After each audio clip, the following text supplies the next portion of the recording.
بسم اللہ الرحمن الرحیم. السلام علیکم. کیپٹل ٹاک میں خوش آمدید. آج آپ نے اخبارات پڑھے اور اخبارات میں آپ کو ٹرانسپیرنسی انٹرنیشنل کی رپورٹ کے حوالے سے کچھ خبریں نظر آئی ہوں گی. یقیناً آپ کو بہت افسوس ہوا ہوگا کہ پاکستان کرپشن کے میدان میں بہت تیزی کے ساتھ ترقی کرتا جا رہا ہے. اور کسی میدان میں ہم ترقی کریں نہ کریں، کرپشن کے میدان میں بہت تیزی سے ترقی کر رہے ہیں. کیوں ایسا کیوں ہے؟ تو یہ ایک ایسا معاملہ ہے جس پہ کہ بات کرنے کے لیے پاکستان میں سب سے بہتر آدمی نیشنل اکاؤنٹیبلٹی بیورو کا چیئرمین ہو سکتا ہے، نیب کے سربراہ. تو وہ آج ہمارے ساتھ موجود ہیں. بہت شکریہ ایڈمرل فصیح بخاری صاحب، آج آپ نے ہمیں ٹائم دیا. آج آپ نے بھی یہ خبر دیکھی ہوگی، ٹرانسپیرنسی انٹرنیشنل کہہ رہی ہے کہ 2008 میں پاکستان کا کرپشن میں 47واں نمبر تھا، 47، اور ابھی 4 سال میں ہم 33ویں نمبر پہ پہنچ گئے ہیں، 33 نمبر. ہم کرپشن میں بہت تیزی سے آگے جا رہے ہیں. یہ تو آپ کی بہت بڑی ناکامی ہے. یہ جو ٹرانسپیرنسی انٹرنیشنل کا پرسیپشن انڈیکس ہے، اس کو سمجھنے کی ضرورت ہے. ایک وقت وہ تھا 2000 اپ ٹو 2002 کہ Pakistan was about 40th out of 79 countries. اب 79 کنٹریز سے لے کے 190 تک پہنچ گئے ہیں. اس میں پھر out of 190 we have come down to the figure where at now slightly more. But یہ پرسیپشن انڈیکس جو ہے، یہ پرسیپشنز ہیں جو این جی اوز، جو ڈونرز ہیں، جو پاکستان میں آ کے پیسہ لگاتے ہیں، ان سے فیڈ بیک ٹرانسپیرنسی انٹرنیشنل لیتا ہے. اور وہ بتاتے ہیں کہ جی کتنا ہمارا پیسہ ڈوب گیا کرپشن میں، کتنا ہمارا پیسہ اصل میں لگا ہے پروجیکٹس پہ. یہ ان کی پرسیپشن ہے. اس میں جو باقی پرسیپشنز ہیں، جو ہماری انٹرنل پرسیپشنز ہیں کہ جی ایکسٹرنل فنڈنگ میں کرپشن انکارپوریٹ ہوتی ہے. جو چیزیں ہم لارج پرچیسز کرتے ہیں ابراڈ سے، اس میں corruption from western companies inject ہوئی بھی ہوتی ہے. وہ اس پرسیپشن انڈیکس میں نہیں آتی ہے. But I want to tell you another thing Hamid صاحب. پاکستان کا جو ایبسلوٹ کرپشن انڈیکس ہے، آؤٹ آف 10 2.2 2.3 پچھلے 12 سال سے رہا ہے. ایبسلوٹ کرپشن انڈیکس ہمارا بدلا نہیں ہے، تھوڑا سا ادھر اوپر نیچے ہوتا رہا ہے. بیکاز ہمارا جو سسٹم ہے ریگولیشن کا پاکستان میں، جو ہمارا سسٹم ہے political private sector bureaucratic involvement کا، وہ سیٹسفیکٹری نہیں ہے. اور وہ میں بھی مانتا ہوں کہ بالکل سیٹسفیکٹری نہیں ہے. We need to revive our regulatory framework which has collapsed. اچھا، آپ نے پرسیپشن کی بات کی، لیکن خود ٹرانسپیرنسی انٹرنیشنل کی رپورٹ میں تو آپ کو بھی کوٹ کیا گیا ہے. آپ بھی یہ کہتے ہیں کہ پاکستان میں روزانہ 7 ارب روپے کی کرپشن ہوتی ہے. 7 ارب روپے، اس کو اگر ہم سال کے 365 دنوں سے اگر ہم اس کو ضرب دیں تو بخاری صاحب یہ تو کہانی جو ہے یہ 2500 ارب تک پہنچتی ہے. تو یہ آپ خود کہتے ہیں 7 ارب روپے کی روزانہ کرپشن، تو آپ اپنی ناکامی کو تسلیم کریں. This gives you an indication Hamid صاحب کہ پاکستان میں اگر ہم کرپشن کو کنٹرول تھوڑا سا بھی کر لیں، جی، اس کا کیا امپیکٹ ہوگا ریونیو پہ، اور کیا اس کا امپیکٹ ہوگا ہمارے غریب عوام پہ. It's a very serious issue, اور اس کو تو ہم اٹیک کریں گے. We will keep attacking this. یہ ناکامی نہیں، کیسے؟ آپ نے ابھی تک کیا کیا ہے ذرا یہ بتا دیں نا. اوکے. کیونکہ آپ اکتوبر 2011 میں آپ نیب کے چیئرمین بنے. 1 سال میں کچھ نہ کچھ تو کیا ہوگا آپ نے، ہمیں تو نہیں پتا آپ نے کیا کیا ہے. آج تک میں چپ رہا ہوں کیونکہ میں چاہ رہا تھا کہ کچھ کام کر کے دکھاؤں تو پھر میں عوام کے سامنے پیش کروں. پرومسز ہمارے عوام نے کافی سن لی ہیں، بہت سورسز سے پرومسز آتی رہی ہیں. جب میں آیا تھا یہاں پہ تو میں نے یہاں دیکھا کہ there are 3 elements of the UN convention against corruption. One is enforcement. You have to, کیونکہ جب جو قانون کی خلاف ورزی کرتا ہے اس کو یو کی ناٹ اگنور دیٹ. انفورسمنٹ ضروری ہے. آج تک جب سے پاکستان بنا ہے we've had 59 legislations against corruption. Corruption رکی کیوں نہیں ہے؟ کیونکہ انفورسمنٹ پہ زیادہ زور تھا. مچھی کو پکڑو. جو کہتے ہیں it has not stopped corruption. It has just caught a few defaulters selectively. وہ selectively کیوں؟ کیونکہ it has been used as a political tool. Enforcement is very easy to use as a political tool against adversaries. تو یہ ہماری ناکامی رہی ہے. I came in and I wanted to دوسرا prong جو ہے prevention and awareness. Prevention پہ میں نے زور دیا. So I brought in some specialists, strong people. We were down at 28% of our strength. I had to get some people. Now I'm getting 300 plus new investigators. We will come up to strength and really start the battle. 300 نئے investigator آپ NAB میں لائیں. ہمارا strength اتنا کمزور کر دیا تھا کہ we still have room for کس نے کمزور کیا؟ یہ آپ کو یاد ہے کہ فلور آف دا ہاؤس پہ پرائم منسٹر نے خود کہا تھا کہ ہم نیب کو بند کرنے والے. گیلانی صاحب نے انہوں نے کہا تھا، اور یہ چارٹر آف ڈیموکریسی میں بھی شاید اگریمنٹ ہوا تھا کہ اس کو یا تو نکالنا ہے یا پھر اس کو ریسٹرکچر کرنا ہے. اچھا آپ ذرا تھوڑا سا مجھے، اگر آپ برا نہ منائیں تو آپ کیونکہ نیب کے چیئرمین ہیں، کچھ فیکٹس کے ساتھ میرے ساتھ بات کریں. 1999 میں یہ ادارہ جو ہے یہ قائم ہوا، پھر اس میں کچھ آپ کے نیب کے لاز میں امینڈمنٹس ہوتی رہیں. 2011 تک جب آپ نے اس ادارے کی سربراہی سنبھالی، کیا کیا نیب نے، اور پچھلے ایک سال میں کیا کیا آپ نے؟ Okay I'll tell you. I'll give you the figures. آپ figures چاہتے ہیں تو in the first 2 weeks جب نیب سیٹ اپ ہوا تھا after the احتساب bureau, it was a military rule. There were 2 directives that went out کہ جی جتنے بینک ڈیفالٹرز ہیں پیسہ جمع کریں ایک ہفتے میں, جو ٹیکس ایویژن کر رہے ہیں پیسہ جمع کریں ایک ہفتے میں. In that first 2-3 weeks, NAB recovered about 180 billion rupees. باقی 12 سال میں about 60 billion rupees. اچھا. Total about 240 billion rupees. 2 ہفتے ایک طرف اور 12 سال ایک طرف. بالکل. Now, when I came in, I said, obviously this is not going to stop corruption. It's not making a dent. کوئی یہ نیا طریقہ جو ہے پریونشن کا, اس سے پہلے کہ کرائم کمٹ ہو سکے, کرپشن کمٹ ہو سکے, وہیں پہ پکڑو. جب وہ تیاری کر رہے ہیں ٹینڈرنگ کی یا پروجیکٹ کی, اس کے PC1 میں یا جو رولز ہیں اس کی خلاف ورزی ٹیڑھا کر رہے ہیں تاکہ کرپشن کو بلڈ ان کر سکیں, وہ وقت ہے ان کو پکڑنے کا. تو پریونشن میں we have called in over 170 different projects for about 25-30 different institutions, government and autonomous, across the board ہم کر رہے ہیں. یہ ہم نے about 1.5 trillion rupees کے پروجیکٹس کو فوکس کیا ہے.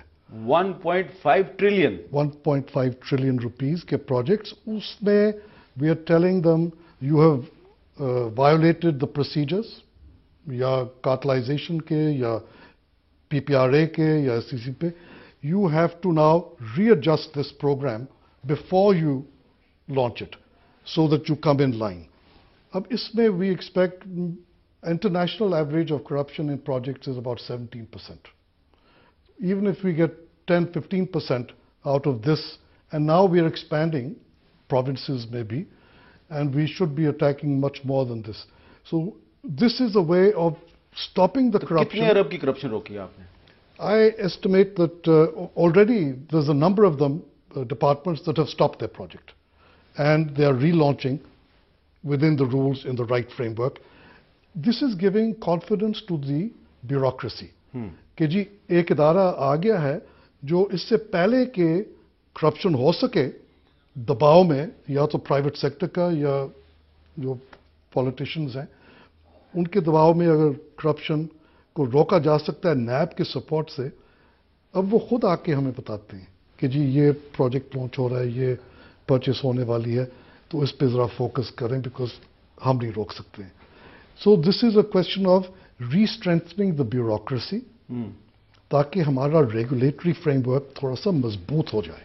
اچھا, لیکن نیب کی اپنی کیا کریڈیبلٹی ہے؟ ابھی تھوڑے دن پہلے 26 نومبر کو سپریم کورٹ کے چیف جسٹس نے کہا کہ وہ جو ٹرکش ایک کمپنی ہے کارکے, اس سے جو پیسے ریکور کرنا ہے وہ نیب کی ذمہ داری ہے اور نیب کو ریکور کرنے ہوں گے.